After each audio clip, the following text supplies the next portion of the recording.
and welcome back to my film and TV channel. We're going to have a look at what other people are thinking, the public, critics and me. Yes, I'll add my little two pennyworth. A film called The Last Voyage of the Demeter. Yes, I had a struggle pronouncing that name. I pronounced it as something else, so I've had to do it again. Also known as Dracula Voyage of the Demeter in some international markets, but I know it in the UK as The Last Voyage of the Demeter. So I'm going to have a look at that today. Please, if you are new to the channel, push that subscribe button, push the bell notifications, everything film and TV, of course, reviews like this, information vlogs, previews, lots of different things. So if you can join us and share and like lots of different films, lots of different, I've got an eclectic like, so loads of different things from musical theatre to horrors. So if you like any of those, you can dip in and pick out what you like. That'd be fantastic. And if you can give us a thumbs up, guys, give us a little like, that'd be, yeah, I'd appreciate it. Simple as that. Right, let's have a look at this. 118 minutes. Long. You know me in films. Does it justify it? Possibly not.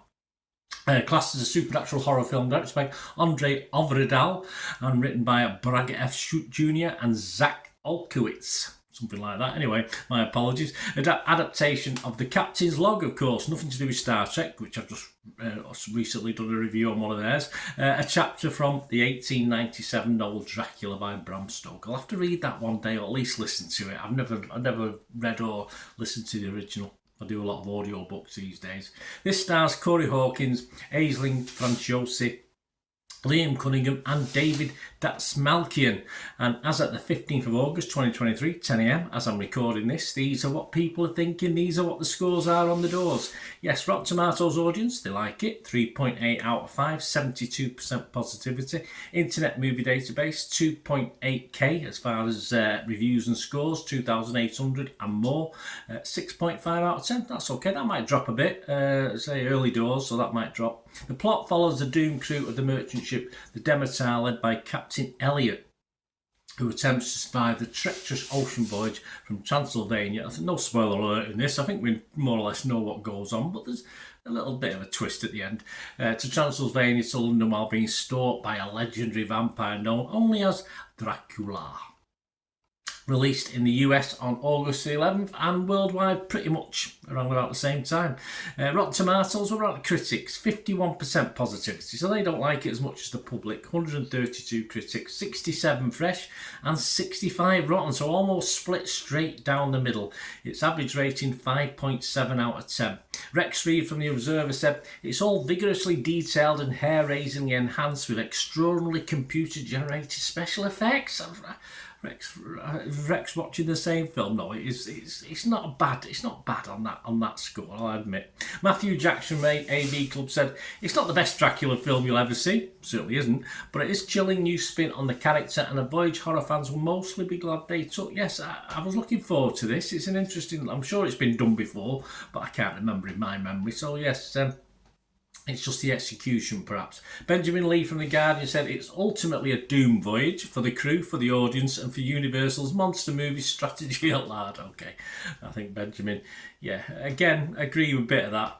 Owen Gleiberman from Variety said, Dracula, in its deathly way, is a fairy tale, but The Last Voyage of the Demeter is strictly prose and rather plodding prose at that, and I cannot disagree with that, mate. The website's consensus, The Last Voyage of the Demeter finds a fresh angle on Dracula's oft-told tale. It does, although lacklustre execution, it is, often undercuts the story's claustrophobic tension. I couldn't have been more concise myself in that concise consensus. Metacritic, the other site I look at, averages 51 out of 100.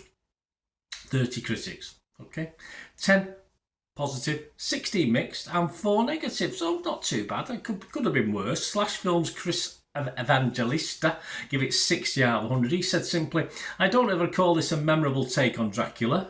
Probably won't, mate. "But as a simple little monster movie with plenty of atmosphere, it does the trick." Yeah, at times. The New York Times' Natalie Winkleman, Natalia. My apologies, Natalia. She gave it 30. She didn't like it. She said the script does find time for a feeble feminist gesture. I'm just looking at it as a film, Natalia. I'm not really bothered with female, male, LGBTQIA are involved or anything like that. But hey, I know some people will.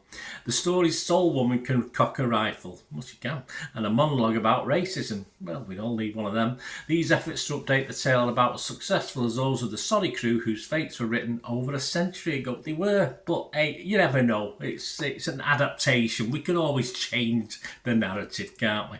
Right, my thoughts before we go. Did you get a view of what my thoughts were? Well, this is my thoughts. A missed opportunity for that, for me, this one. A reasonable cast, not the greatest cast, a reasonable cast. A great story, of course. You've got the elements here of a claustrophobic, real good claustrophobic chiller, all on a boat, a lot set at night. I mean, why don't these people do things in the daylight? It always confuses me with Dracula since old Christopher Lee days. And again, 2 hours, far too long. The public seem okay with it, so that's all right. That's okay. And as a 3-part mini-series, don't forget this. It could have been better appreciated by me anyway. If I'd watched this in 3 little chunks, I might have liked it a little bit more. It should feel dark and tense, but it only ever really achieves this very occasionally for me. It doesn't successfully achieve it throughout the film. Way too long, as I've said, in running time. A few more cuts may have helped, perhaps because this script. I think the script, if you read through it and as a director or whatever you're doing, and looked at it, and then you thought, well, I can tweak this and I can do that. I think the script was probably pretty good. It's just the execution, sadly, that was lacking in this for me. I think it could have been put out there a little bit better. You could have taken that script, made a few little edits to it. As I say, most of the things were set up with the claustrophobia, the darkness, all that eeriness, but it never quite worked. And okay, as I say, it was an okay acting people, but again, I think that they didn't get the most out of the actors as well for this. So it did lack a little. Right, my scores, I am going to score it, so it's not a total disaster. If it was Rotten Tomatoes, I would have to give it a rotten. If it was Metacritic, I'd have to give it a mixed review, as the most are on there. And if Internet Movie Database said, Bernard, give us a score, which they sometimes do, and sometimes I can rush through it and do it, I'd have to give it 5 out of 10, and that's my score. So I'm going to give this 5 out of 10. Let me know what you think, guys. I say not a total write-off, but such a missed opportunity. A lot of hype about this as well, and it doesn't quite live up to that. It's a shame, because a great story. A reasonable cast put together, and it just wasn't put on the screen quite right. Let me know what you think, guys. Anyway, great to hear from you. Till we meet again. Oh, that's one thing, don't I? Please stay safe, everyone. Don't go into dark places and watch them boats, creaky boats, scary places. Till we meet again. Thanks for watching. Stay safe, everyone. Bye now.